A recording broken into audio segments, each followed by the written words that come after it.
another one. This time I got an Outre wig, and it's in the color cinnamon wine. And the name of this wig is Amarillis. I'm not really feeling that name, but none of that matters because I am feeling this wig.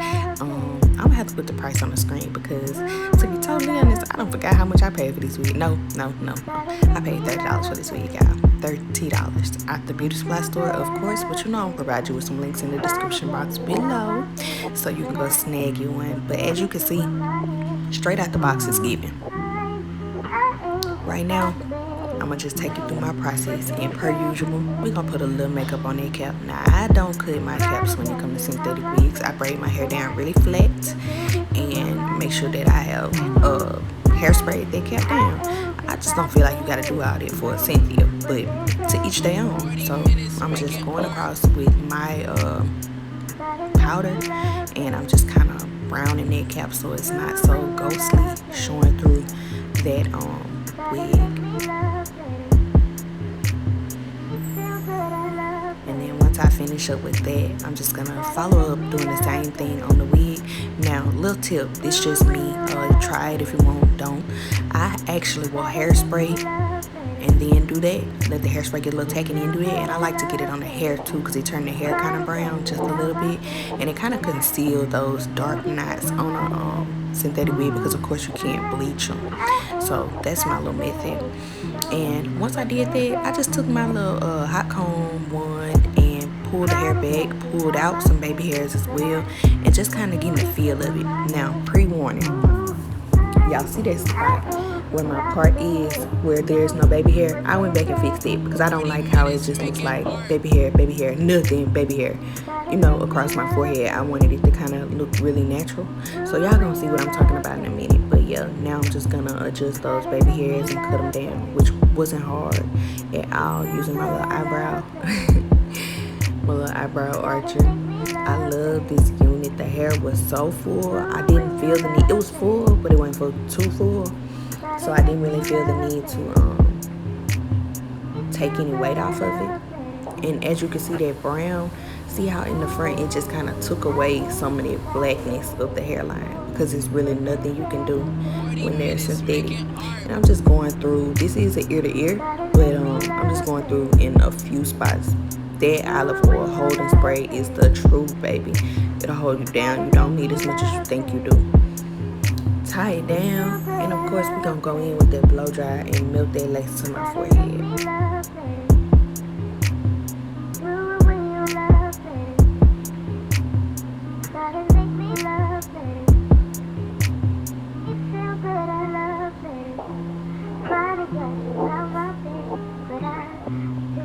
If you made it this far, please like, comment, and subscribe.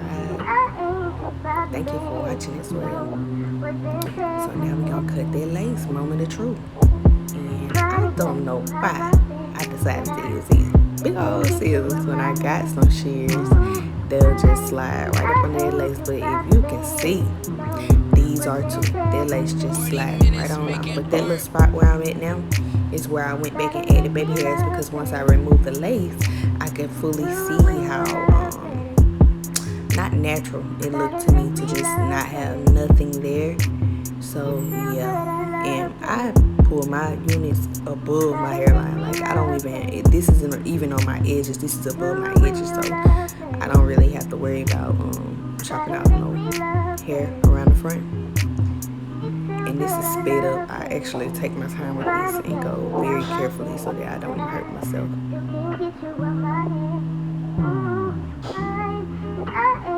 And now what I use for my edges with the wigs, with the synthetic wigs, is the olive oil spray because it don't do you no good to curl them. Like they just don't hold good curls to me to do good edges. But when you put a little bit of that spray on your fingertip and just, as you can see, like I just did, just kind of manipulate them and leave them there and let them dry.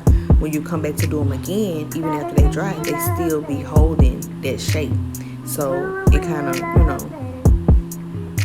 makes it a little bit easier for you to do your edges, or for me to do my edges that way when I have a synthetic wig. Now with another wig, baby, I'm curling them edges and then I'm gonna swoop them. But I can't do that with this one. It's just not giving that, but it's giving everything else, and that's all that matters. You can even see like how the brown makeup makes it look so much more natural than it does if I hadn't have gone around the perimeter of the wig, and I went inside the perimeter and outside the perimeter of the wig, like with different layers. So I would put powder, spray, as many times you need to do it for it to look natural.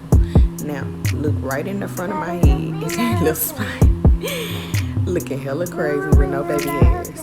But like I said, don't worry y'all, I went back and fixed it. Now the wig, when you brush it, it don't get nappy and tangly. The curls still be intact. And they curl. I hate when I get a wig that's curled and the curls aren't uniform, and when you brush it they kind of go everywhere. But as you can see, my curls, like, they did that. They curled it away from the face, gave me layers in the front. It wasn't really much that I had to do. Like, I really like this unit. I love this unit actually. To me, this unit would pass for bundles with the right care and maintenance to it. It did shed a little bit, but it wasn't much with this unit, because of course, and now you can see I added the baby hairs. But with this unit, I kept it styled just the way I have it right here on both of my shoulders, because that's just how you gotta do. Again, this is the wig in cinnamon wine. Baby, please go get it. Thank you for watching. Like, comment, and subscribe, and I'll see you again next time. Bye.